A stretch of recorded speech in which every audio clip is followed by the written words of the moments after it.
தோட்டத்துக்குள்ளே போன உடனே மல்லிகை செடிகளில் பூக்கள் பூத்து குலுங்கணும் அப்படின்ட்டு நம்ம நினச்சிட்ருப்போம். அந்த மாதிரி ஃபாலோ பண்ணி நம்மளோட டிப்ஸை டிஏபி உரங்களை பயன்படுத்தி நிறைய பேர் வீட்டில் இன்றைக்குமே பூத்து குலுங்கிட்டு இருக்கு.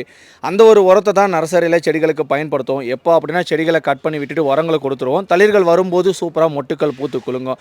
தம்பி, டிஏபி உரங்கள்னு சொன்னியே, நர்சரியில் வாங்கினது ஒரு சிலது பூக்கலை அப்படின்னா அது ஆர்கானிக் டிஏபிங்க. ஒரு சில இடங்களில் இன்ஆர்கானிக் கிடைக்கும், ஒரு சிலது ஆர்கானிக் கிடைக்கும். இன்ஆர்கானிக்ன்றது இப்போ பார்க்குறீங்க இந்த கிரே கலரில் இருக்கும்.